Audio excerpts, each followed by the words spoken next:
Good evening, everybody. Welcome to a regularly scheduled board meeting of the East Windsor Regional School District. Our meeting's now in session. Written advance notice of this meeting was provided at least 48 hours ago.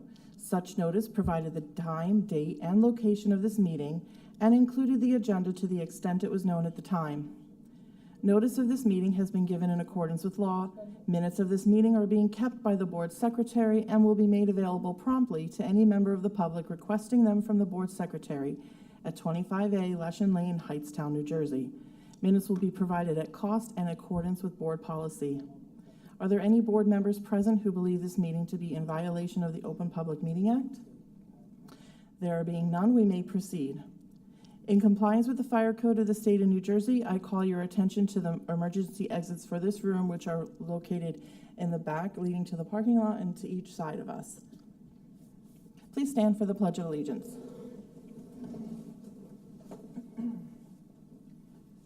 I pledge allegiance to the flag of the United States of America and to the republic for which it stands, one nation, under God, indivisible, with liberty and justice for all. Okay. Item C.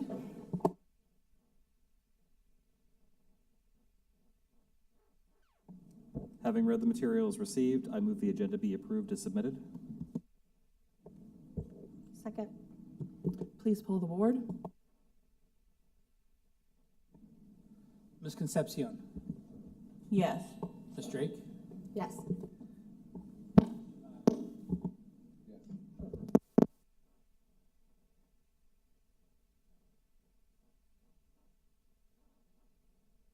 Yes. Yes. Yes. Yes. Before we move to item D, I did just want to note that one of our board members, Bob Laverty, is attending virtually, which was approved at our last meeting. Item D. I didn't get to give my vote.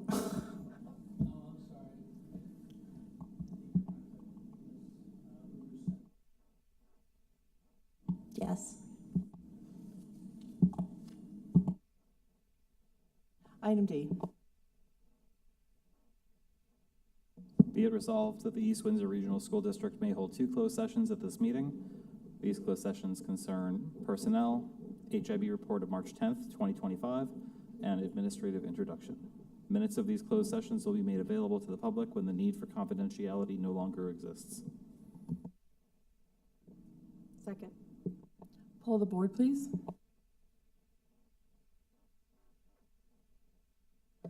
Ms. Concepcion. Yes. Ms. Drake. Yes. Ms. LaRusso. Yes. Mr. Laverty. Ms. Mahari. Yes. Ms. Patel. Yes. Mr. Weeks. Yes. Ms. Lands. Yes.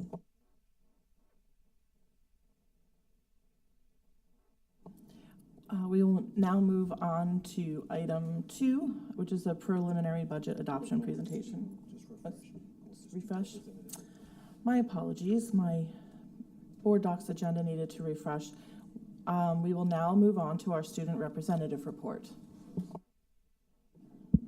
Good evening, everyone. As always, it is a pleasure to provide updates on the student body. Just an update on Sanjit. He is currently competing at the FBLA States competition, so today it'll just be me, but I have lots of updates to share. First, I would like to discuss the incredible performance of our HHS DECA students last week. We have a total of 22 students competing at the international level at Orlando, Florida, and this is the highest number of students winning in the history of our program, and as the current president, this has been an incredible achievement for us all. Next, for the musical, another student area to highlight is how proud we are of our students who are preparing for the musical. This year, they will be acting in Chicago with the show times of March 20th, 21st, and 22nd at 7 p.m., and then on March 23rd at 2 p.m. For students, tickets are $10, and for general admission, it is $12, all on the ticket spigot link. Make sure to come and support the HHS Arts. Next, this Friday, the STEM Club will be hosting their annual 3v3 basketball tournament on Friday, March 14th from 5 p.m. to 8 p.m. It is their biggest fundraiser of the year, and it is a great opportunity for students to play basketball with their friends with the chance of winning some fun prizes, so make sure to participate. Now, a brief update on athletics. Spring sports is officially started as of today. We had our baseball team, our golf team for both boys and girls, our lacrosse team for both boys and girls, and softball, tennis for boys, track and field for boys and girls, and we had boys volleyball all play and try out today, so good luck to all of our teams. Additionally, we would like to congratulate senior Michael Fowler, who was a recipient of the NSF Scholar Athlete Leader Award. Accompanied by Coach Fullen to receive this award, Michael is also invited to attend the 63rd Annual George Wash Scholar Leader Athlete Award dinner in March, where he and 19 other recipients will be considered for the Del Val NFFHF Top Scholarships. We are very proud of him and all of his athletic contributions. Finally, just a quick note on testing. From today, March 10th through Thursday, March 13th, students will be testing and following unique schedules based on their academic needs. So 11th grade students will be taking the New Jersey Graduation Proficiency Assessment, or the NJGPA. Multilingual or ESL students will be participating in access testing, and then 12th grade students in need will be working on their graduation portfolios. So for the students not testing, they will be following a modified schedule up until Thursday. This concludes the end of the report. Thank you everyone for listening to the report, and we look forward to seeing you again at the next meeting. Thank you. Thanks so much for that report. Does anyone have any questions? There being none, we will now move on to our preliminary budget adoption presentation.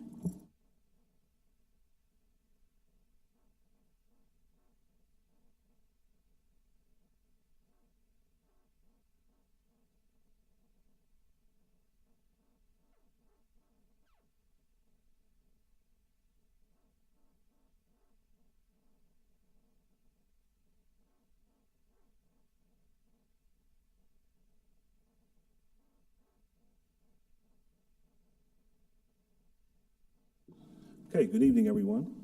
So it is that time of the year where we begin, I shouldn't even say begin, but formally begin to kind of communicate preliminarily where we are in terms of preparing a budget for the upcoming school year. So I'm going to start things tonight, really just kind of laying the foundation in terms of what we believe the budget represents, some areas that we've addressed for the current school year, and then talk a little bit about some proposed areas that we're looking to focus on for the 25-26 school year.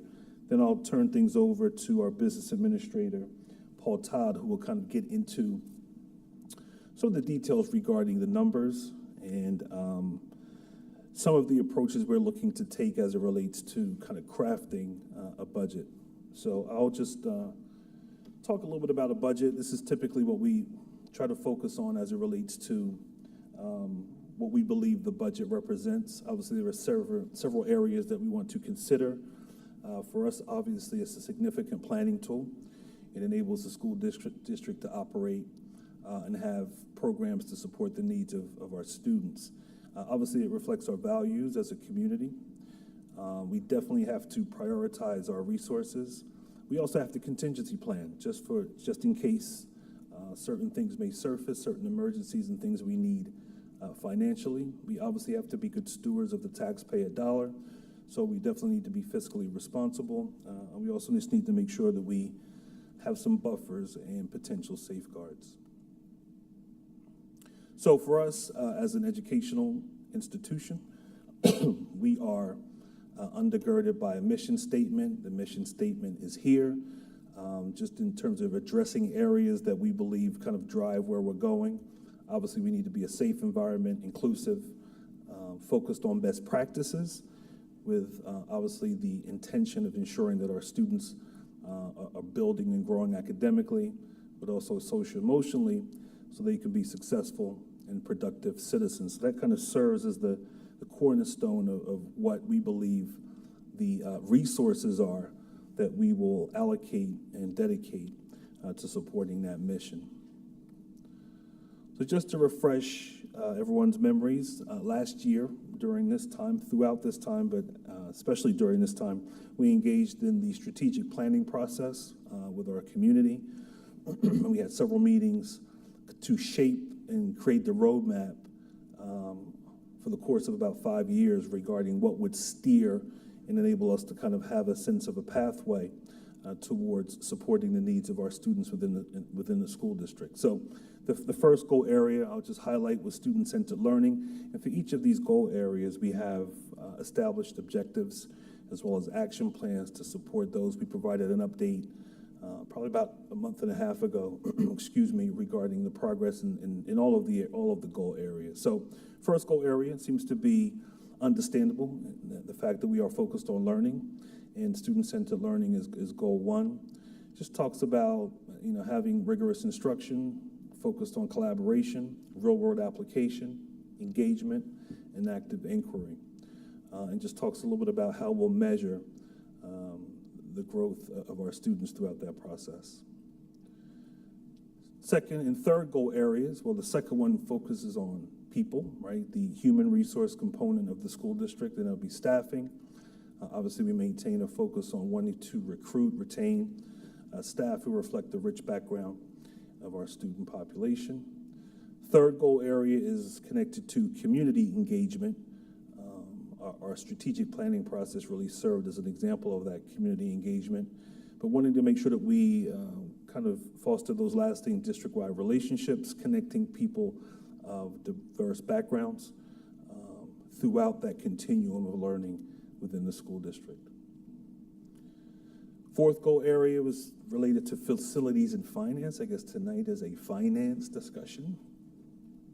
So ensuring that we are sustaining safe and secure learning environments while remaining fiscally responsible.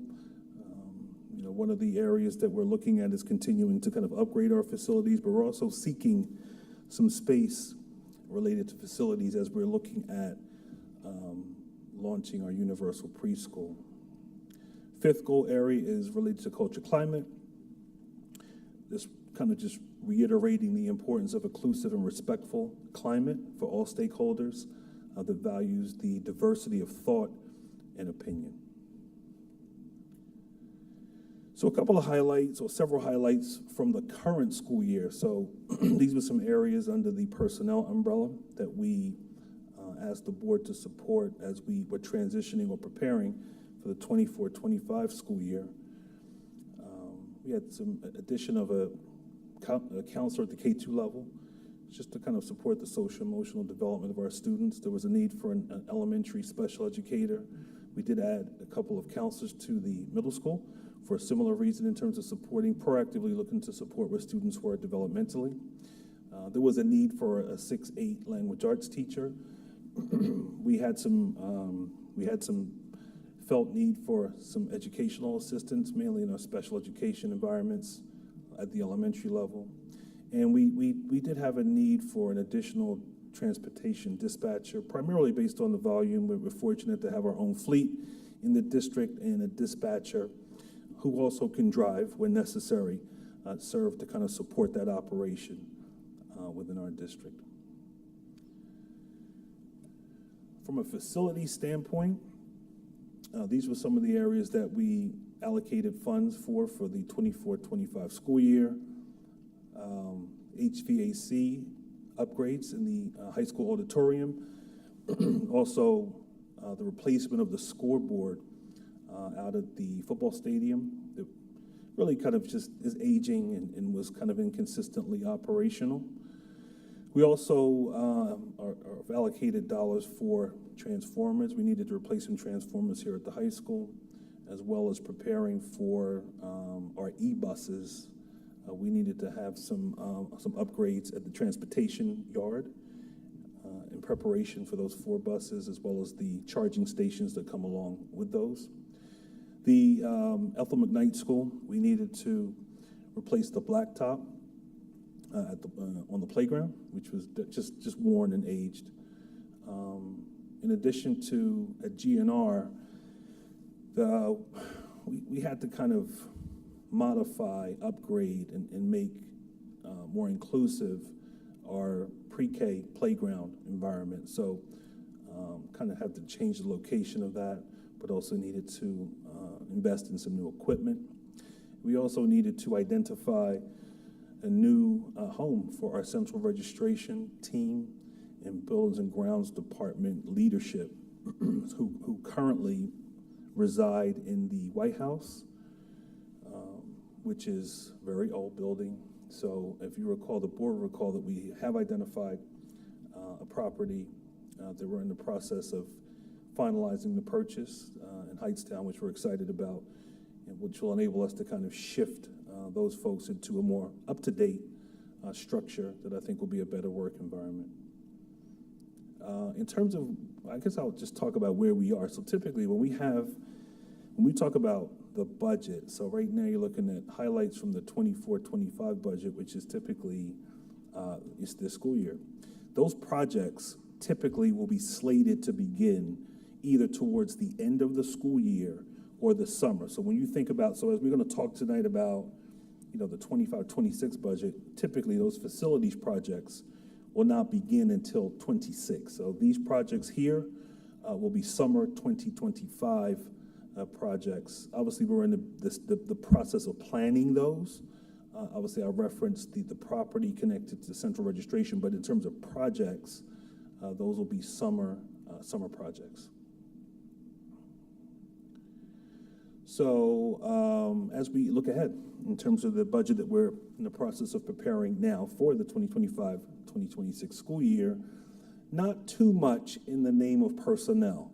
And I will preface this by saying that we're still in the process of reviewing and determining where we can have cost savings, but also, assessing needs. So we have gone through the process of looking at some positions that we supported or initiated in the past and determined whether or not and these are some positions that we have not filled in some cases, and we went through the process or in the process of determining whether or not there is a need to actually replace those. So the positions you have in front of you on the screen are, we have a bilingual position at GNR. We have a request for a special education teacher at CREPS. That's related to a new program that we're establishing, a self-contained program. So it appears that we will need to hire a teacher and also an educational assistant to support the launching of that program. I have educational assistants there listed just as a safeguard. In addition to the self-contained setting in the MHK, we anticipate that during the year there may be the need for us to recruit some educational assistants to support the needs of students, but also programs, and primarily at the elementary level. I have extracurriculars listed here. These are also tentative.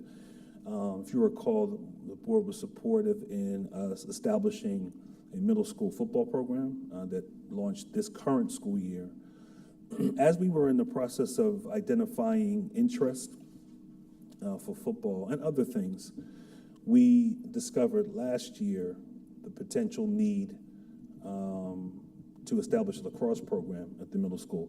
This has not yet been solidified, but we're in the process of just kind of confirming the level of interest. And obviously, if we're looking to pursue that, we would want that to be a boys and girls program. So if that's the case, we would need to support the stipends associated with a head coach, assistant coach, but then some supplies that come along with that. Not a huge financial lift, but wanted to be planned for nonetheless. As it relates to the high school program, based on numbers, it appears that we would need an additional winter track coach. And we're looking to establish an intramural soccer program. We have a significant amount of interest at Heightstown High School for the sport of soccer. So what we're discovering is that each fall season, there's a significant number of students who obviously just are unable to make it onto a team just based on the sheer volume. We have over 150 students that try out for soccer. So we are looking to say, okay, if recognizing that level of interest, can we create something that is fun, competitive, housed here at the high school? Obviously, we're looking to plan to have someone or a team advise that intramural program. as it relates to facilities for the 25-26 budget. So if you recall, for the past, I'd say 4 years, we've engaged in renovating GNR in a very, I call it a seasoned facility. So it has great character, but an old building. So from an infrastructure standpoint, but also an aesthetic standpoint, we've needed to invest in making that a welcoming but also reliable facility for students and our staff. And, you know, I'm pleased with the work that's happened there, because I would say that this final phase will really, from an internal standpoint, we would have accomplished kind of an interior upgrade across the entire building. So excited about that next phase for GNR. With WCB, we've mapped out for all of our schools from an HVAC standpoint, we've mapped out phases for upgrades, because obviously it's not realistic to do all that we need to do in 1 year. So we actually were scheduled to engage in this next part of the renovation at WCB, I want to say this past summer, but we were unable to identify someone that wanted to take on the work. So we have a next phase lined up at WCB for HVAC and other upgrades, as we've talked about before. We typically have been doing them in combination, where we upgrade the HVAC. While doing that, we upgrade the classroom space related to it with new lighting and some other areas within the classroom to kind of just bring it up to date. Once again, WCB is another one of our older facilities. In terms of parking lot, a couple of years ago, the budget supported us expanding and resurfacing the parking lot at Krebs to enable us to gain about 100 additional parking spaces. EMK, in addition to, if you recall, we talked about we'll be doing the blacktop for the playground this summer. Next summer, summer 26, we're looking to resurface the parking lot, but also expand the parking lot. For those of you familiar, EMK is a relatively small parking lot that requires cars, staff members who routinely are in the building to park almost on the grass, because we don't always have adequate spaces. So we're looking to invest in a resurface, but also an expansion. In terms of renovation of the high school, we have a practice field, a practice football field that is, I'll just say rough. The surface, not our turf field, but a grass field. The grass field is, it needs some care. So right now it's one thing to kind of, you know, lack grass growth, but this also has just some areas within there that are not what we would expect in terms of safety, in terms of just some rock presence in some other areas. So we're looking to kind of have that redone in a way that can bring that back and have it operational where we feel comfortable with the level of where the soil and the grass would be. The last item that we're lining up is the ROD grant, HVAC work at the high school. If you recall, we received a grant to support this work, to offset the costs associated with this work. So we're in the process of launching that HVAC project during the summer of 2026. Any questions on those areas before I move forward? Okay. So I'll transition over to Mr. Paul Todd.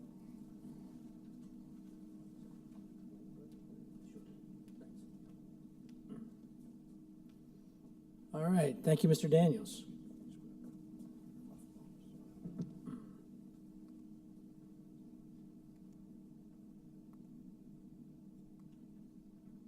Little click happy here.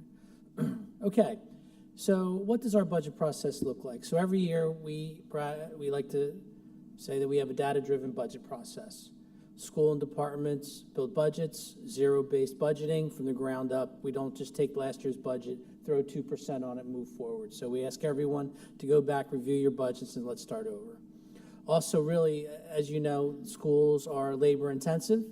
So a big part of our budget is what we call the PCR, the Position Control Report, where we list out every single position and the salaries that are in the negotiated contracts.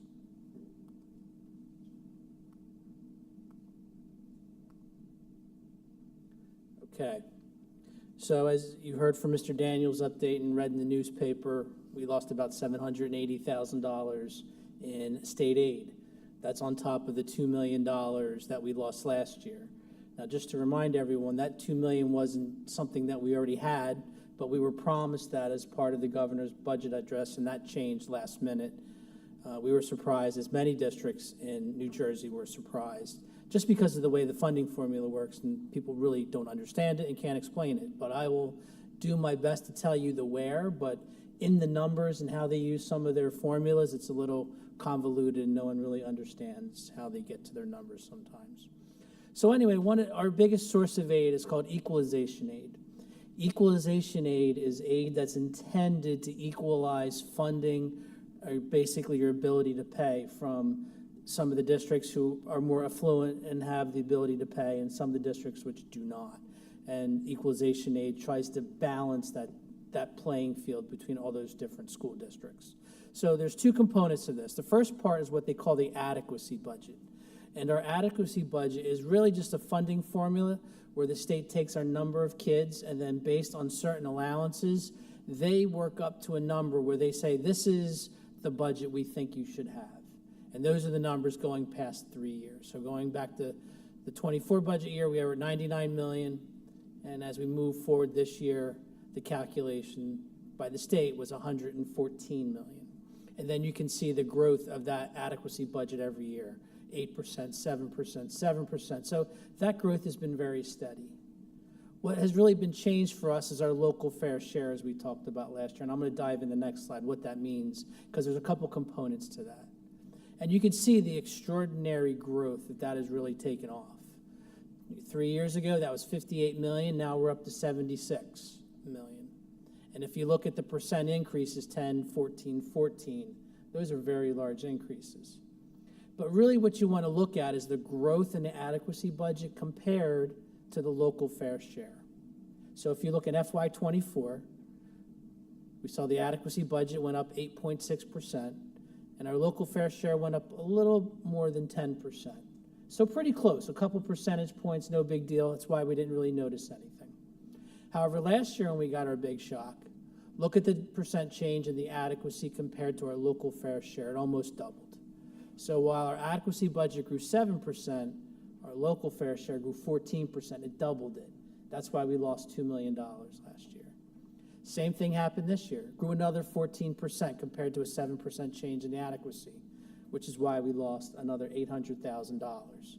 So it's amazing when you look at what the government says that our fair share, FY24, flashing forward to FY26, you're talking close to $20 million more, which is really something we know, that it's really good to live in East Windsor and Hightstown. It's a really nice place to live. So let's dive into what that local fair share calculation looks like. There's two components. First component is called your equalized evaluation. So this is basically what the state says our market value is, not the assessed value. Your assessed value could be based on a number when maybe your house was built in 1986. So what the state does is they take a sample of real estate transactions, and they look at what the property is listed at, and then what it sold for, the current market. And what they try to do is they try to bring that old value up to current market standards. And that number for us, as everyone I'm sure types into Zillow every once in a while, and we watch our housing prices grow, just like everyone across the state. And you can see the growth in the equalized valuation. So going into FY25, property grew 15%, and then another 15% for this calculation. Also, what they do is they tap into the New Jersey IRS, and they look at everyone's tax returns, and they accumulate that information by zip code. And you can see the growth in the district income. Once again, you can see a large growth, 16% last year, 13% this year. So that is how our fair share is growing so much. before I move on, any questions on that? Because that's a pretty important on why we lost essentially $3 million over the past 2 years. Okay. So I tried to mix our presentation up a little bit this year. It gets a little stale, so you'll see some old slides and some new ones in place of other ones. So this is an old slide. And you can see from year to year, our revenues have been going up. 1.6, this is our general fund levy. 1.6, 1.2, 2%, and then finally this year, 2.6. This is my 11th budget presentation. This is the first budget we'll be presenting where we will actually be over 2%. We've actually had historically low tax levy increases compared to our noisy neighbors in the county, and I'll kind of get into that so you can see exactly where our levy increases have been compared to everyone else. So how are we getting that extra 0.6%? Because everyone says, oh, your increase can only be 2%, which is not necessarily true. It's 2% plus spending growth limitation adjustments, or SGLAs. And basically in your budget, there's two ways you can grow your budget. For enrollment, which we haven't really seen here. We have had very steady, flat enrollment. Give or take, we're at 5,000. Give or take, 50 kids. We've hovered around 5,000 for quite a while now. The other enrollment, the other SGLA is for health benefits. And as you know, we've been very proud. We have our own self-insured health benefits, and this will be the 4th year in a row that we will have no increases because of health benefits. That's, once again, very historic, and I'll be talking about that. But we do get a little adjustment. Now, in the past, we have not used them. So when you don't use them, it falls into what's called bank cap. And as I'm going to show you, districts in Mercer County have traditionally tapped into the bank cap where we have not. So this year, between the SGLA and bank cap, we're going to go a little above the 2%. And when I start showing you some numbers, it's going to be very impressive, even after losing $3 million, that we're only at 2.6%. So this is just from an informal survey, me calling my comrade BAs throughout the county. This is preliminary tax information. This is not approved levy information. This is not has not been reviewed by the county yet. So I just want to put that out there. This is preliminary information. So you can see where we are at 2.6 and then how it quickly escalates from there, that there is no one at or under 2%. That has been the trend for quite a while. And I think sometimes when you look at percents and you compare them, sometimes small numbers, it doesn't look big. But when you look as a percentage, I think it really becomes quite shocking that our next closest, Hamilton, their levy increase is 15% larger than us. That's the next closest. And then it just escalates. And then when you go to Ewing, their tax increase is doubling what ours is. It's pretty shocking.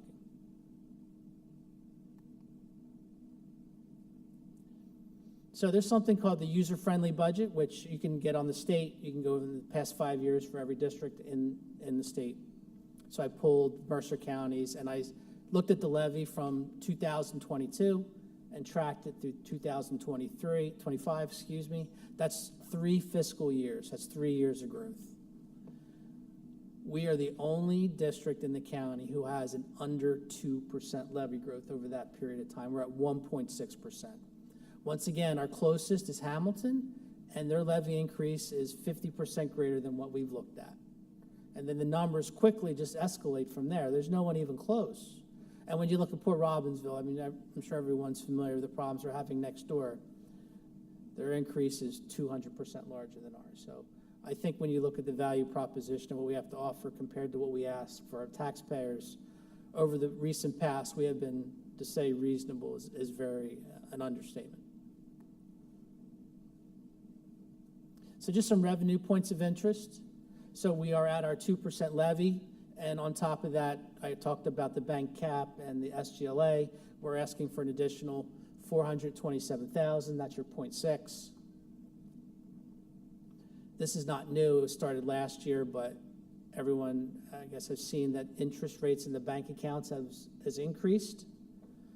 Last year, we budgeted at least $1 million. We're going to continue that. And when you look at the year-over-year document that I handed out to you, you can look at the history of our interest. Look what we earned 3 years ago, $41,000 on a $20 million bank float. It's almost embarrassing what we got. And now we're earning close to $1 million. So that has definitely helped out our budget, that we were actually able to put in that kind of additional money to support operations. One of the things that we get is called extraordinary aid. That's something that is monitored by David Rowe.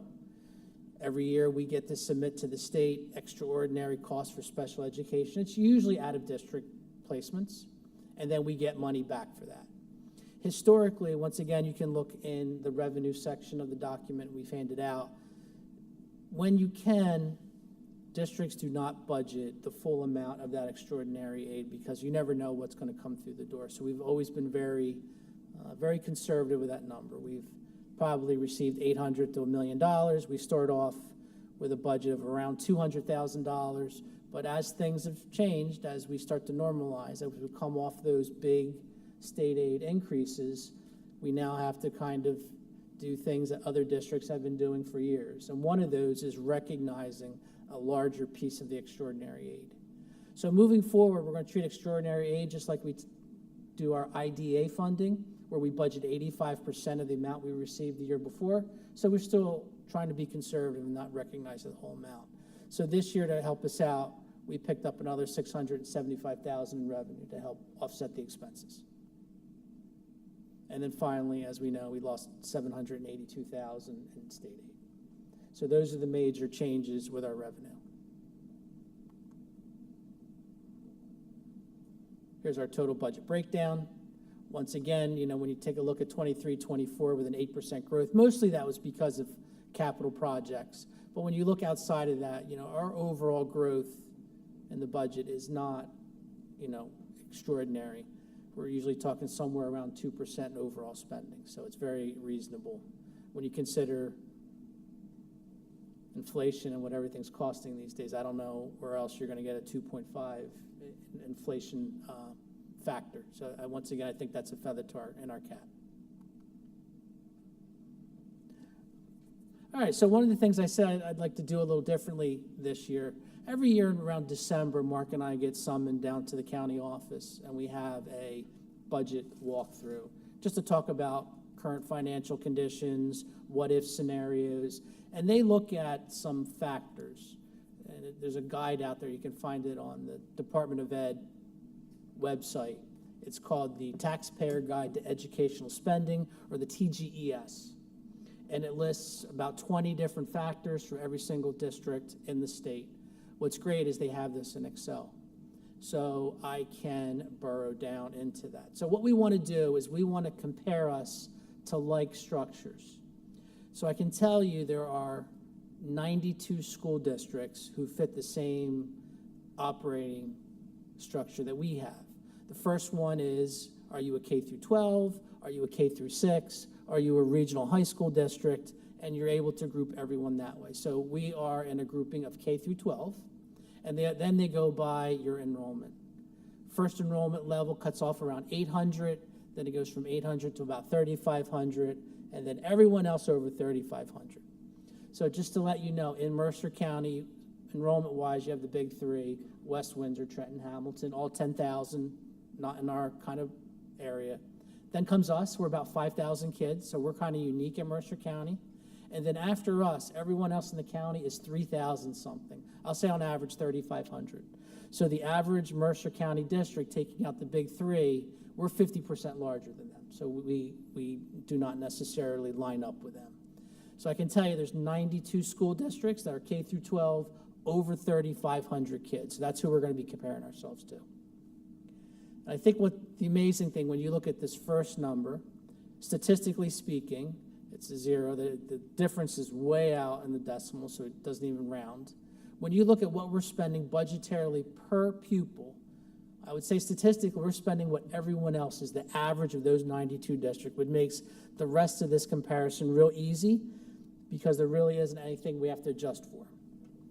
So the first thing that it takes a look at, one of the indicators, is total classroom instruction. How much are we spending on classroom instruction? And you can see, compared to the state average, we're putting more into the classroom than the average school district, almost 6% more than the average schools district. The next one is total classroom salaries and benefits. So that would be the instructional staff we put in the classroom. And you can see, while statistically very small, just 1%, we are basically at and just slightly above the state average of what we're paying our classroom talent. One of the numbers that jumped off to me, very surprisingly, however, what we're spending, the supplies that we're giving to our teachers and our kids, on average, we're giving 83% more in classroom supplies than the state average, and then another almost 40% in classroom purchase services. So I think those two numbers, once again, I'm going to be talking a lot about, feathers in our cap. These are definitely feathers in our cap, what we're providing our staff and our kids. So then people say, okay, well, the money's got to come from somewhere. So if that's what we're spending, where is that coming from? We have to be spending somewhere under the state average somewhere, because you got to make it, because if you're spending the total amount the same per kid, if some areas are over, where are you under? So I can tell you, and you talk to a lot of my colleagues, they would say, yes, this is true. Total cost of spending on administration, we are almost 10% less that we spend on administration here in East Windsor Regional School District than the average 92 school district. I think that's a big difference. When you look at administrative salaries and benefits, once again, 10% less than the state average. Probably shouldn't be saying that to some of my administrative colleagues out there. When we talk a lot about, as Mr. Daniels talked about, we do a lot with our facilities, and we're really about upgrading things. Even after all of that, what we're spending on operations and maintenance, so this is our custodians, our maintenance staff, our regular maintenance of the facilities, we're still down almost 10% from what the rest of the state is spending, and we're doing a lot. Finally, I think, once again, feathers in our cap, these are negatives, but I think it's just a wonderful environment that we provide here. When you look at the ratio of students to classroom teachers, we are below, meaning there are fewer students per staff member, which is huge, almost 7%. And also the ratio of students to administrative personnel, right? Our administrators are doing more with less, and they're also below the state average by 3%. So I think that's another impressive number. Okay, so expense points of interest. So Mr. Daniels talked about right now this year, our staffing is net zero FTE. While we've added some, we've made some reductions in some vacancy positions that we've carried for a while. So when you look at the total head count on that position control report, it's going to balance out. Out of district tuition, we took a little hit this year. Usually this is not something I've really talked about in the past 11 years, but this is one year where the special ed tuition has increased. Also, we've had an increase in our ESS substitute service by $1 million. The next one is a good increase. Our technology budget is going to be up close to $1 million. We'll be kicking off the first leg installation of an emergency notification system. So the high school is going to, you've probably seen some of the examples in the hallways when you first come in with the digital signboards that are up in the hallways. That'll be eventually in every single classroom here at the high school, and as we roll, that will be the model that we roll through our other 5 schools. Once again, another feather in our cap because of our health benefit self-insured. We've just been very lucky. Our health benefit rates will not increase. This will be the 4th year that we have not increased our health benefit rates, which is important because those rates tie into employee contributions. I can tell you with our current spend, a 10% increase in health benefits, which is not uncommon. The state health system is increasing somewhere around 20% a year. There's a big health insurance pool of self-insured called the SHIF. They're about 18%, and this year we're at 0. So that would, if we were to pull at 10%, that would be $1.5 million additional that we would have to cover. That would be $1.5 million in reductions that we would have to make if you take a typical 10% being on the low end that we are avoiding because of our self-insurance. So that has been running very well for us. Thing of note, and this is just a cautionary tale, 2 years ago, we had about $6 million in our budget of recurring revenue. That's levy money and state aid that was directed towards our facility projects. That's money we could count on every year. But as we've lost money, that $3 million, that is no longer the case.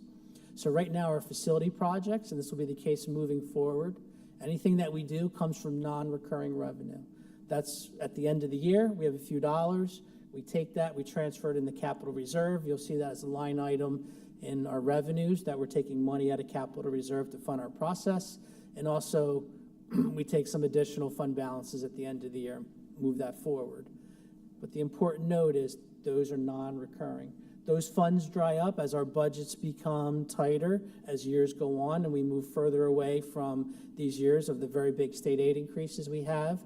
I'm sure that that money will dissipate as well, and you'll probably see fewer and fewer projects. I'm not sure when that'll happen, but somewhere down the line, I can assure you that will happen. Okay, so how are taxes shared? So we're a regional district, so our taxes are shared a little different way. So first thing is there has to be a split between East Windsor and Hightstown. And how that works, and we talked about equalized valuation. This is another where it comes up. They look at the equalized valuation, and we get a report from the state, and they tell us, based on that, how we need to break our taxes up between the two municipalities. And there you can see the history of where we've been. You can see going back to 23, the trend in Hightstown has been going down, and East Windsor burden has been going up. And we can see this past year, that changed a little here for the first time in about 3 years. So I would say it's about an 87, give or take, an 87, 13% split between the two municipalities. So what does that mean for your tax impact? So you can see the two indicated tax rates for 24, 25. Next two numbers are the last two numbers, I should say, are the averaged assessed house evaluations. Now, these are not equalized numbers. These are the numbers that are on the tax collector's books. Whenever your house was built in 1985, whenever the last time, if the house was older, we went through an evaluation, that's what's on their books. So that's the average house. So basically what you do is you take your assessed evaluation, divide it by 100, multiply it by the rate, and that is basically how much you pay in taxes. So here is your estimated tax rates for the 2 years. More importantly, and once again, I think this is an incredible value proposition for what we offer. So the average home in East Windsor will be paying $38 more on next year's tax bill. Hightstown will be paying $198 more. Now, just a word of caution. When you see these rates and the average assessed evaluation, everyone probably wants to know, hey, what am I going to pay?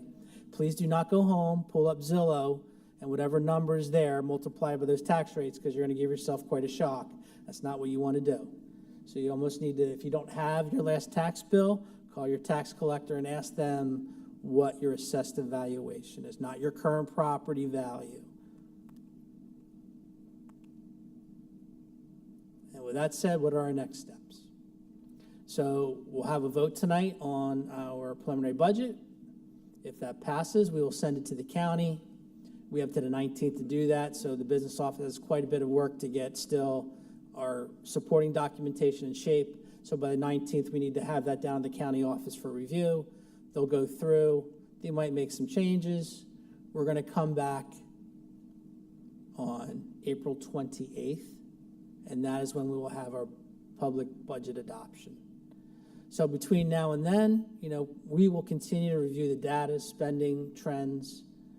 Same with the board. I know you'll be taking a look at the year over year. If you have questions on numbers, what happened to this, by all means, reach out to Mark and I, and we'll be happy to answer your questions. So with that, we'll take whatever questions you have. I have a question. Can you just clarify what is this out-of-district placement expense? We had additional 1.3 million. Can you just tell me what Yep. that is? So- Thank you.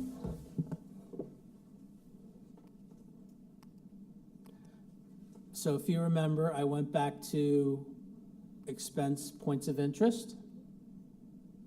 Oh, there it is. The second bullet, out-of-district tuition went up $1.3 million. So that's the increase that we saw on, all our students who go out of district. Special education students who we cannot service their needs within the district, we send them to an out-of-district private school. Okay. And those And rates that- generally are That's different from the Mercer County, and that's much, what I. well, they do the same thing. However, the other districts that we send to are from some of the more needier students, and those rates tend to be extremely higher than Mercer County. I wish everyone could go to Mercer County Special Services because their rates are very reasonable, and that is our preferred destination. So, yeah, it usually comes from But the, it does include those schools as well, the Mercer County schools. We prefer to send students to Mercer County Special Services. For obvious reasons, it's within the county, tends to be more reasonable.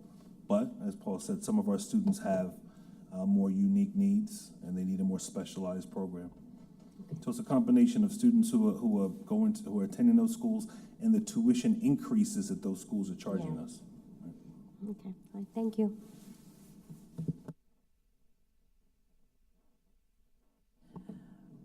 Mark, can you speak to the $1 million increase for the substitute services? What has impacted that increase? We're in the process of kind of analyzing that. What we've seen initially is that, we'll kind of use COVID as the baseline to some degree. When we came out of COVID, we really didn't have a lot of substitute availability, and that was difficult. Obviously, in increasing years, we have had substitute availability. And actually, during the coming out of COVID phase, we engaged in a process of establishing building-based subs. So we wanted to kind of incentivize substitutes to commit to the school district. So there's a few things that we engaged in, and a number of school districts also did this. One, we increased our pay rate, and we partnered with a substitute service. So there is a fee, I guess you can call it, that we're paying them to kind of manage the substitute pool. But we did increase our sub pay to be competitive. We also placed a slight premium on substitutes that would agree to being available at least 3 days a week within a particular school. We tagged those substitutes to be considered building-based subs. In addition, the high school uses something that you may all know as the puddle, which is not one of my favorite things, but typically or historically at the high school, if a teacher were to be out for 1 day, then just based on sub availability, we would indicate to teachers that they would not need to request a sub because they would only be out for a day. After COVID, we kind of began to adjust that, starting with our special educators. If they were out, we indicated they should be requesting a substitute. And then as time progressed, we've advised all teachers to indicate that they need a substitute at the high school. It has not resulted in the puddle immediately drying up, but it's definitely reduced the amount of students who are occupying it.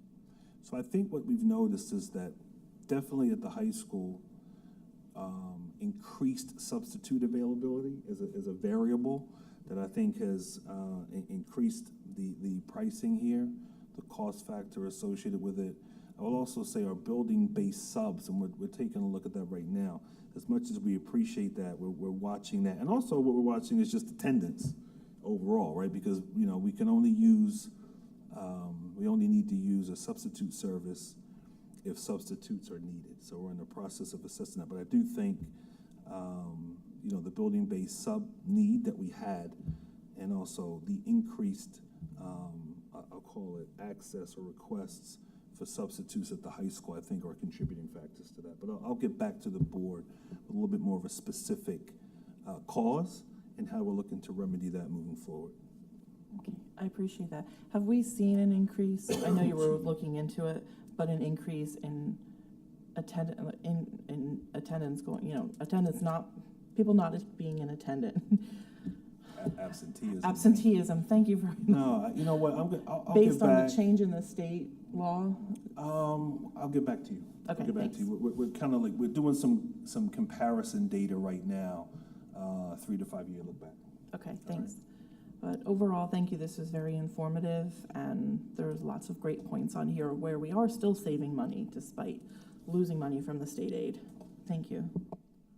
Slide 18, right, TGES. So it mentions classroom purchase services and other costs. I just want to understand what are those purchase services and those costs?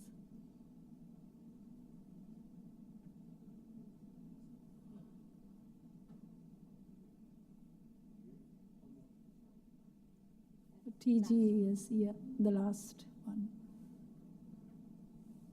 Right, so we have, a good example, right now, we work,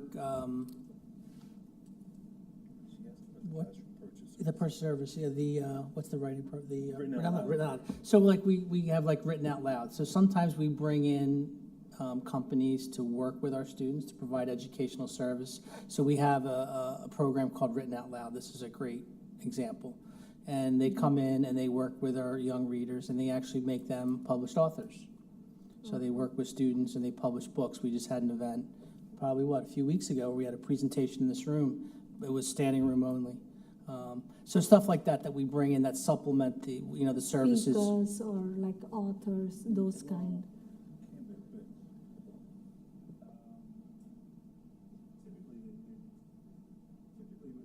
Purchase services could also be, whether it's supports or, it could be Leader in Me, you're right. So for example, K2, Leader in Me, Franklin Covey, we partnered with them this year for our K2 schools. And we've adopted a whole school-wide approach, which comes with a professional development component, as well as a student learning component. So that's another example of a purchase services. And in some of our, depending on how folks are categorized, some of the professional development that we may have for staff could be tagged under purchase services. So it's kind of just things that we are using to enhance the educational program that we have. I don't really want to say one-time speakers. It could fit, but it doesn't happen that often for it to be a noticeable budgetary need. But it's thinking about those things like Written Out Loud and Leader in Me that are more ongoing supports throughout the year. Got it. So comparatively, where the state average, right? We at EWRSD, it's like high, right? So is there any uniform thing that they circulate those speakers around and we avail these services, or like we kind of have separate services, like we reach out to them and bring them in? You know what I'd say? I mean, it depends. I mean, in the educational space, Right. there are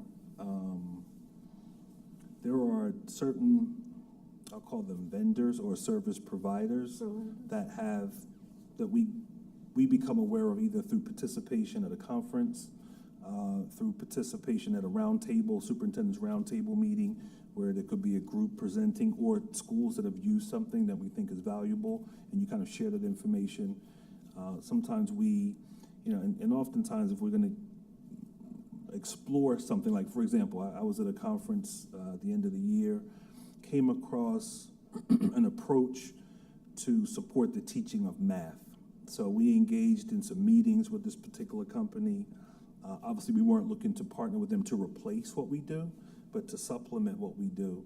We ended up pausing because we typically would like to sample them before we commit, but that's kind of an example of how things surface. Oftentimes it can happen through a conference.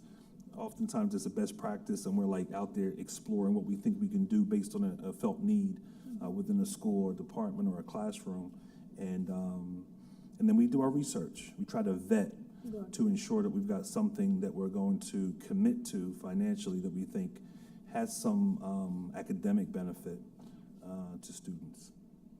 And is there a cap on that max budget where we spend on that for the purchase, service, or cost? Yeah, we allocate lines. We have line items for how we, whether it's purchase services. We also have, we didn't get into that tonight, but part of our budget entails title monies. So federal funds connected to supporting various students, but really at its core, supporting students that have financial need. So Title I enables us to engage in some supports to offset the cost of educational materials and supplies as well, and purchase services also falls within that. So title monies serve as a supplemental arm for us that I have to say that we appreciate having access to. Obviously, there's some there's a criteria for how those funds can be used, but we look at those as being funds in addition to what we're talking about tonight. Thank you so much. My question kind of picks up right where that kind of was headed. On the budget, I see that there's a significant reduction from last year in our revenue from federal sources for SEMI. Can you speak to that? Yeah, SEMI. So SEMI is a process where we have students who are Medicare, Medicaid eligible, and basically they receive service from us, and we can get reimbursement through the Medicare, Medicaid process for that. We just got notice, once again, this was another surprise, which took everyone in the state by surprise. Everyone's SEMI has been drastically reduced. Now, what they're saying is they're coming to a new formula, which ultimately should give us more money. That is yet to be seen. Like, we'll believe it when we say it, but that's what we're being told. So I had asked very pointedly at one of our county roundtable meetings, so does that mean next year that once this is established, when you give us our new revenue numbers, this will go up, and they have not committed to that. So this is gonna probably be something like the extraordinary aid that I talked about, where we budget a low number and a large number shows up, and it's basically, will be treated like found money, and it'll go as excess surplus and, fall to other projects. But you're basically figuring in that we're only receiving an eighth of it. So whatever we need to support those students. So they give us the number. We don't, so like we're extraordinary aid, I guesstimate. Here they actually give you a report and there's an edit in the software. If you don't use their number, you have to explain why. So we just use their number because it makes things a lot easier.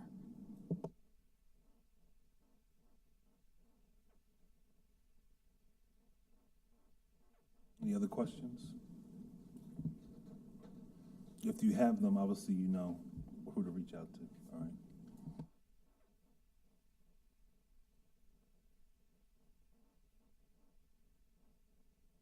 Could you just turn your mic on for the audience, please? I'm saying whoever made this presentation, it's awesome, deserves appreciation for the PowerPoint and the content in it. Thank you.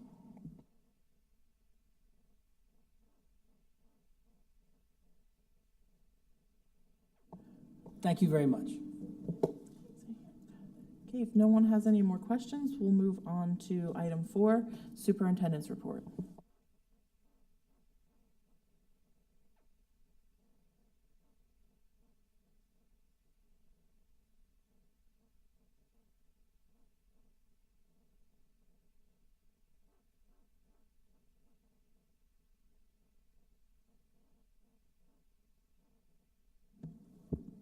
All right.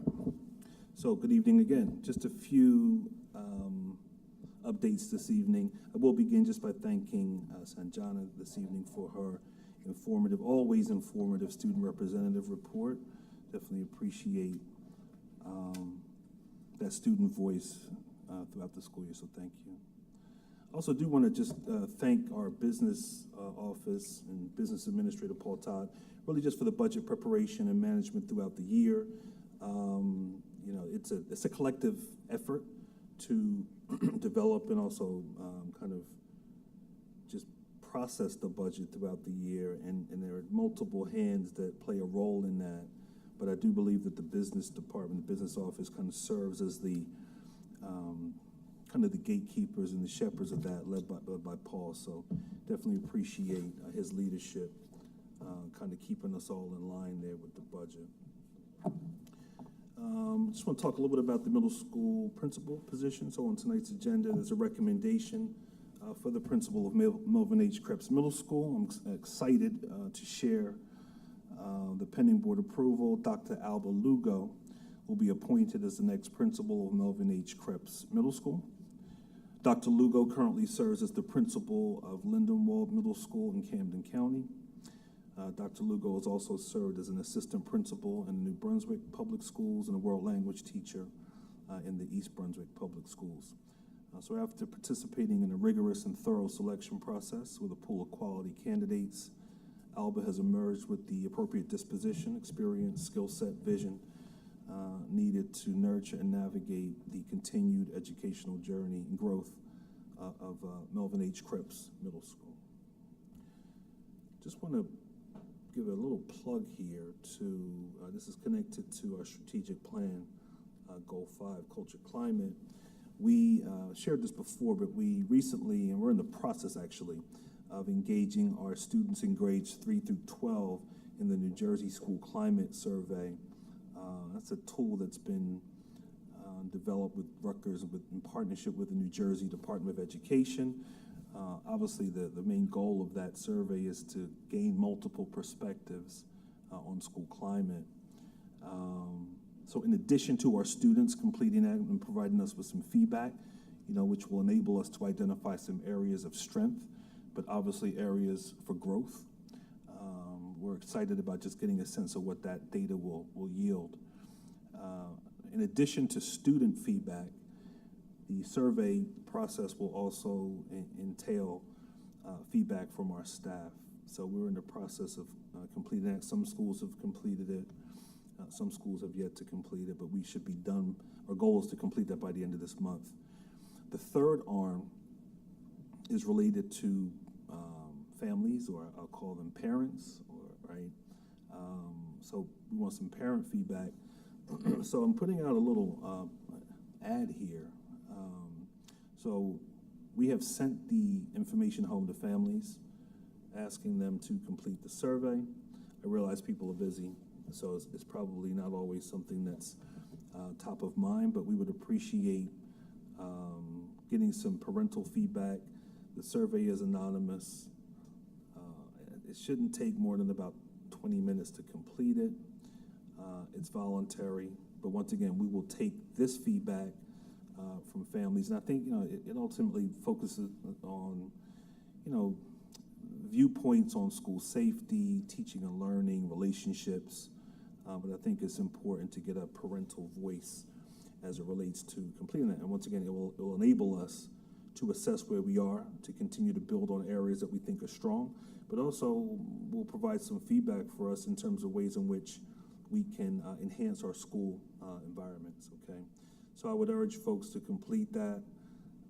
You can do one survey. If you've got students in multiple buildings, if you believe that your feedback kind of reflects that, or you can do more than one, you can do it per building where your child is a student. It's up to you, but I would definitely ask you to find some time to complete that. And with that said, that concludes my report. Thank you. Hey, Mark, can you tell us when that came out? Because I don't remember seeing that. You know what? It's going to come out. So here's what I'm going to tell you. I'll tell you this. This week, so don't worry. This week on Friday, the amazing Elise Mattioli, who is here tonight, she's going to make sure it is included in the weekly update. All right. So this is another reason for every member of the community to take a look at the weekly update. So principals this week, though, starting today, I don't want to put Mr. Vincent under any pressure, but principals starting today will be resending the survey to families. Some principals have already done it, but we asked them to do a reminder today, all right, But if, when in doubt, Friday, check the weekly update. We'll probably put it in there for 2 weeks. We'll do this Friday and also next Friday. So when in doubt, that's where you'll find it, okay? Thank you for reminding me to clarify that. There is a chance, based on this conversation tonight, that the high school may be sending theirs out as soon as possible. All right, as soon as possible. So there you go. Very sensitive. But yes, but in all honesty, principals will be resending the survey. Like I looked at GNR, Mrs. Emerson sent hers out this afternoon again. You'll be getting them from the principals this week. In addition, we'll make sure it's in the weekly update on Friday. It was sent on Wednesday, and I mean, at least for CREPS. Okay. I got it, I did it, took like less than 10 minutes, but the only, my only opinion is that on the SEND survey, once you finish, if you have multiple kids in different school, you should be able to pick your school. Instead, have to wait for the high school's one to be sent in the high school. Which I think is the only down part in there.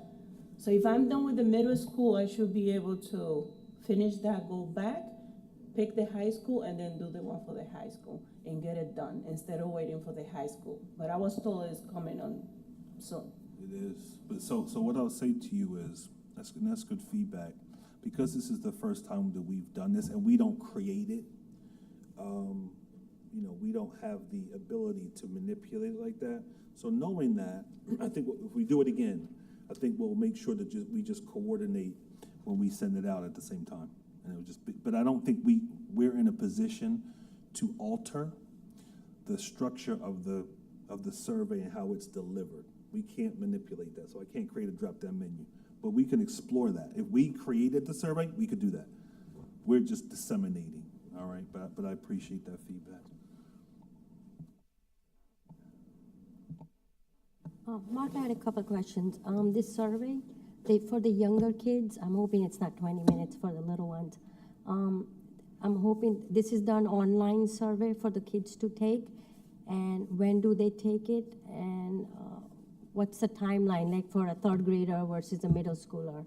Are all the issues that's addressed in the middle school also addressed in a layman's term for, let's say, third grader? Are the questions the same or they're different? You give me a lot of questions in one sorry. there. I did say a couple Let of me questions. see if I can process that. So when I say 20 minutes, 20 minutes is max, right? So it shouldn't take very long. Some students may take 20 minutes, right? Obviously developmentally, things are modified depending on if you're a third grade student versus a junior. We have allocated, and schools are kind of handling this in their own way, where they're determining the pocket of time that they're going to dedicate to that. It is online. It's an online assessment. What was the last thing you asked me? Is this addressing your questions? Anything else? I want to make sure I have it covered. Like I said, the goal is to get this completed by the end of this month so we can get the turnaround. So when we gather the feedback from the state, we can begin to process it, look for trends, and then I know for us, our goal, I think I'll have it before that, but part of the next wellness committee will be for us to share with the board what we've noticed kind of from a macro level, but also from a school standpoint regarding some trends. All right. The survey in other districts or This is a statewide survey. statewide? So But everyone once is again, it's participating. not a mandatory survey. Okay. So school districts have choice over whether or not they're opting to do it. I attended a conference last year regarding school climate. There was a presentation that was facilitated by a representative from Rutgers and the Department of Education. And there were several school districts that were attending that had engaged in it, and they thought that the feedback was useful in terms of them just having a sense of how they can enhance their school climate and also just some affirmation regarding some of the things that they thought were working well. So not a have to, but it is done across the state. So part of the data will also enable us to kind of see where we fare, I believe, with comparable districts across the state as well, in terms of feedback. Any cost to us? No, no cost. No cost. Thank you. That should be your first question. I'm sorry. No, no, no, It no, came- no cost. It came, No thank you. cost, no cost. Any other questions? Okay, so now we'll move on to our first opportunity for board member comments. There being none, we will move on to our first opportunity for public comment. There being none, we will move on to executive session, and we will be away 20? We'll be away for about 30 minutes. Thank you very much. We'll be back.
Okay, we are back in session. And we will move on to old business, our 2025 committee meetings.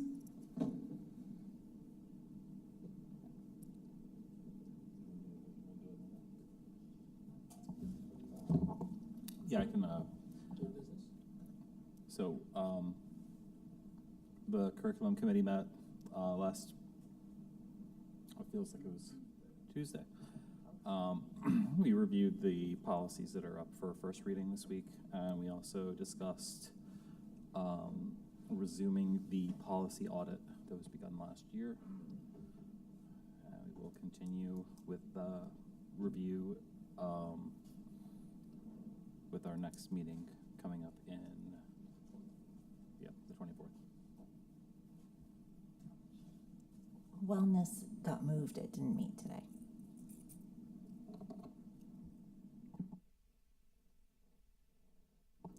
And item B.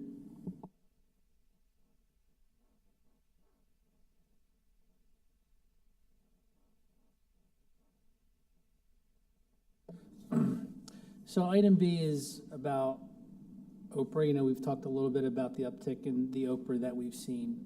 The district has always supported and believes strongly that the public has a right to, you know, be in tune with what we're doing and have access to public records, and we have always supported that. But there has been an uptick in requests, especially around emails, which are fine. But the manner in which they're being asked is the requests are coming up with thousands of emails. And what has to happen to make sure that, number one, sensitive information, because sometimes students' names are in those emails, staff names are in the emails, is that I have to review each one to make sure there's nothing in those emails that needs to be redacted. So sometimes that could take days just on one request. So we still believe, even though that's very time-consuming, the public still has a right for it, but we believe that according to the Oprah handbook and the Oprah laws. Oh. There we go. Is that better? Thank you. That these requests, you know, thousands of emails. So by the Oprah regulations, we are allowed to charge what they call special service charge, which we've been reluctant to do. But seeing that they're coming so frequently now, it seems that I think we need to kind of put this in place. So it's pretty much self-explanatory, and I put it on old business really just because we haven't done it before, and I just want to make it like kind of a public notice so everyone's aware that it's in place, so it doesn't look like it's arbitrary and we're just starting something and just charging certain people. So this would be, you know, across the board. So this doesn't, you know, really relate to if someone wants a document, that's no problem. I answered an Oprah the other day. There was 4 pieces of documents that I gave them. Like, that would not be subject to this. This would be only the request when there's, you know, hundreds upon hundreds and thousands of documents that have to be reviewed. Thank you for that explanation, Paul. So we'll now move on to second opportunity for comments, for board member comments. Any board members have any questions or comments? Okay, I did have one. Mark, can you give us a quick update on the man trap at the Hightstown High School, where we're at? It looks like we're going to be hopefully finishing up soon. Certainly. I actually meant to include this in my report. I decided to hold on it because it's not 100% completed. But I will say that the converted office space, that one portion will become the security check-in booth with the exterior waiting area, as well as an opportunity to, if needed, provide access to the security area internally that's a secured space. The other side of that converted office space will be space for an assistant principal and the assistant principal secretary. I am pleased to share that the assistant principal and her secretary are scheduled to move in to their office space tomorrow. So the space looks great. I'll share some pictures with the board. The security side it's still in the process of being finalized. I anticipate that 2 weeks, I actually stopped by there today. I think that in about 2 weeks from now, that area should be completed. Obviously, there's a few things that need to occur as it relates to inspections. But I anticipate early part of April, we should be up and running as it relates to utilizing that as our visitor access process for the high school. Thank you, Mark. Can I ask a question on that? So, students will still go in the main doors. If students come in late, will there still be the buzzer that works at the main doors, or will you only go in through the special? Well, I think the goal will be that once we secure the doors, everyone will enter through the security, the new security area. We're gonna migrate from the current security booth over to the area connected to the office. If you're a late student, you should be entering through the new security vestibule. So if you're a parent and you're dropping off Go through there. a Chromebook, Everyone will will you go go there. through there, and then will there be a new table to put your stuff on? Yeah, so the way that it's designed currently is that, and this, we'll kind of try this on for size. So there may be something we've got the glass, let's call it the greenhouse, right? There may be something there. Obviously, we're looking to limit access to the building. There's also an access window, a service window of sorts. We may devise something where folks are actually providing that Chromebook to someone in security through the window. So that's something along those lines, but there will not be a need to come into the foyer to do any business. So are you gonna then, is there plans to do something then in the lobby now with the security? Will you still have security people sitting in that booth? Right now, we don't really need to, but we've got some technology and some other apparatus in there that we're determining how we're looking to transition. So we need to repurpose that security booth. All right? Just don't know exactly what we're doing with it at this point. It's not the biggest space in the world, but there's some, like I said, there's some equipment in there that we may, at least temporarily, leave there to utilize when needed, but ultimately, we're going to repurpose that room.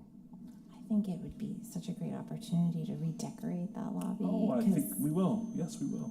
the floor and just Yeah. make it look nice. Yes, we certainly will. Take the winter paintings off. I think it could look so nice. Yeah, we have great potential. Thank you. So in terms of safety, right, the security check, it's gonna be like proof of ID they're gonna present, and after that they are let in? Well, it depends. Depends what your purpose is in the building, but obviously there'll be right now the issue that we currently have at the high school is that if you're a visitor to the high school, based on the current design, you are actually entering the high school to state your business. And really, you should be outside, or at least in an area that is not directly accessible to inside the the school foyer premises. to indicate what you're looking to do. So yeah, we'll follow our same protocol in terms of, identifying who you are and what your business is. The current structure, though, for example, enables us, if you're there for an appointment, there's an ability to wait in a secure space until someone comes down to meet you and walk you to where you need to go within the building, versus potentially being in the foyer of the high school, which really provides you access Nobody can- to hallways. So it just kind of restricts a visitor's movement based on what we think it should be.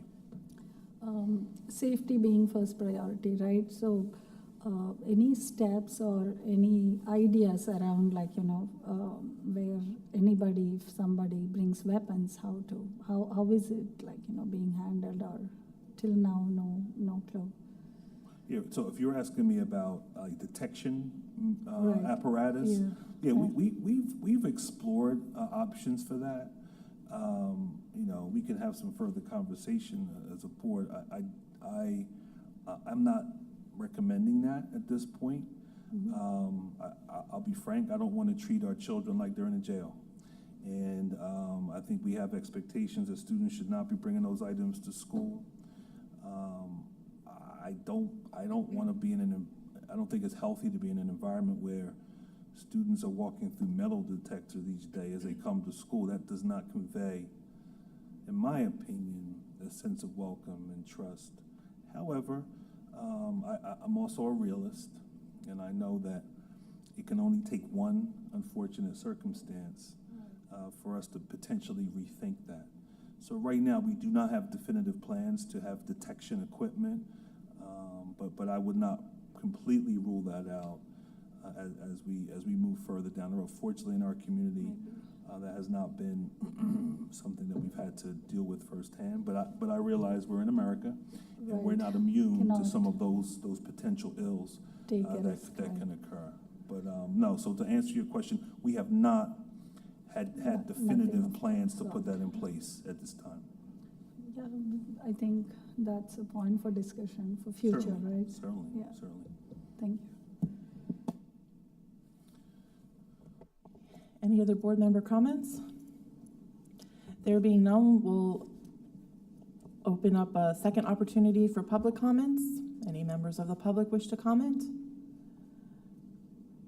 There being no members of the public, we will now move to our, to number 9.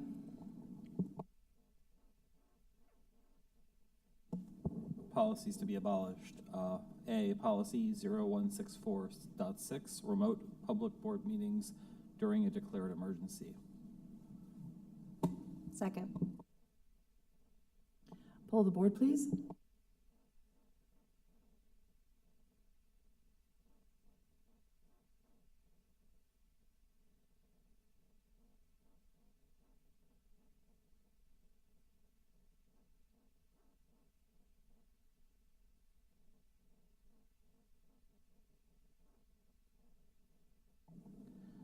Ms. Concepcion, Yes. Ms. Drake, Yes. Ms. LaRusso, Yes. Mr. Laverty,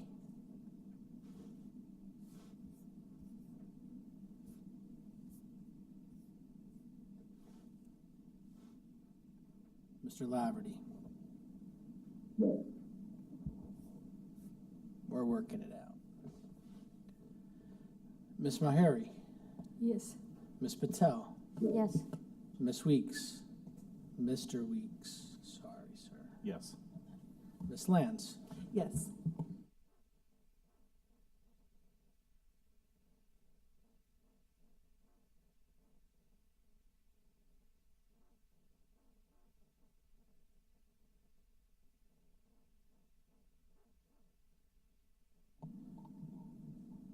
So what are you asking me to do, Bob? You can hear me now? Got it.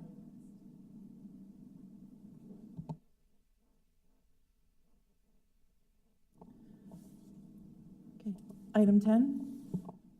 Mandated policies for first reading. Item A, policy 2200, curriculum content. Item B, policy 3160, physical examination. Item C, policy 4160, physical examination. Item D, policy 5350, student suicide prevention. Item E, policy 8420, emergency and crisis situations. Item F, policy 8467, firearms and weapons. Second. Any questions? Yes, I have a question. Policy 2220, I'm going through all this cross-out things. I need a clarification for the paragraph where it says the curriculum will be reviewed by the SUP and then it's crossed off by approved annually by the board. Reason why we're doing that. Second, the second line says the superintendent is responsible for implementing the curriculum approved by the board. So I was just trying to find out what's the discrepancy there. And the third thing I have is a lot of stuff is crossed off. Is this implemented in another policy number or why are these crossed off? No, Thank so- you. Oh, it's okay. So the reason is, the first part, curriculum will be reviewed by the superintendent. In the approved annually is because the curriculum does not need to be approved annually if it's already approved. All right, so that's the first part. The crossing outs are just updating of language.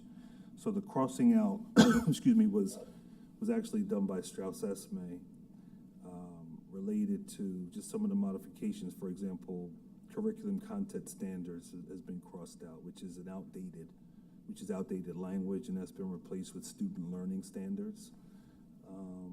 I'm not sure if, what else you were questioning. If you're gonna tell me something specifically. Everything is crossed out, so I'm just trying to understand. I Yeah, they understand just- it's outdated. So when will Yeah. you be putting the new updated language? And will it be addressed in this policy or will it be another one? Yeah, no, it'll be in this policy. What this policy is doing is just condensing what was already there, and it's just kind of making it a little bit more concise. I'll say that for lack of a better word, but it really doesn't change the essence of, obviously curriculum needs to be approved. Adoption of courses need to be approved. That does not change, and also high school graduation requirements need to be approved. So your 14 bullet points that are addressed separately here are on the previous paragraph. Yes. Thank you. Any other questions? Poll the board, please. Ms. Concepcion, Yes. Ms. Drake, Did we second? Oh, I'm sorry, I didn't hear. Ms. Drake, Yes. Ms. LaRusso, Yes. Mr. Laverty, Yes. Ms. Mahiri, Yes. Ms. Patel, Yes. Mr. Weeks, Yes. Ms. Lands. Yes. Item 11, Recommended policies for first reading. Item A, Policy 5337, Service Animals. Item B, Policy 9181, Volunteer Athletic Coaches and Co-Curricular Activity Advisors and Assistants. Second. any questions? Poll the board, please. Ms. Concepcion, Yes. Ms. Drake, Yes. Ms. LaRusso, Yes. Mr. Laverty, Yes. Yes. Sorry, and Marjorie? Okay, Laverty. Ms. Mahiri, Yes. Ms. Patel, Yes. Mr. Weeks, Yes. Ms. Lands. Yes. Item 12, Mandated regulations for first reading.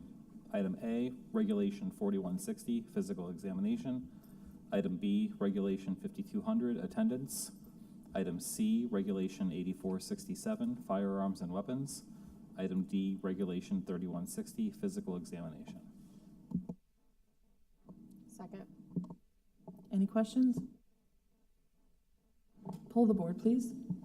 Ms. Concepcion, Yes. Ms. Drake, Yes. Ms. LaRusso, Yes. Yes. Mr. Laverty, Yes. Ms. Mahiri, Yes. Ms. Patel, Yes. Mr. Weeks, Yes. Ms. Lands. Yes. Item 13, Motion to approve routine items by exception. Having read the materials received, I move that the board approve the routine agenda items as submitted. Item A, staffing of March 10th, 2025. B, EWEA Sidebar Yoga Club. Item C, approved new field trip site for upcoming trip. Item D, approved travel and related expenses, virtual and in-person. Item E, out-of-district placement. Item F, approval of tentative 2025 to 2026 budget. Item G, bid approval, auditorium renovations, Phase 2. Item H, board meeting minutes for February 24th, 2025. Item I, executive session board minutes, February 24th, 2025. Item J, report of the board secretary and financials report, January 2025. Item K, expense and transfer reports of school monies report for January 2025. Item L, bill list of March 10th, 2025. Second. Any questions? Poll the board, please. Ms. Concepcion, Yes. Ms. Drake, Yes. Ms. LaRusso, Yes. Mr. Laverty. Yes, and thank you for the accommodations tonight. Thank you for participating. Ms. Mahiri, Yes. Ms. Patel, Yes. Mr. Weeks, Yes. Ms. Lance. Yes, however, on item D, I will abstain from any of the line items related to myself, yes to all others. And item H, I just wanted to place a reminder in the record that the board minutes should reflect a change showing that Michael Weeks was present and Kavitha Mahuri was absent. Thank you. We have no need for a second executive session this evening, so thank you for all being here, and we will conclude our meeting.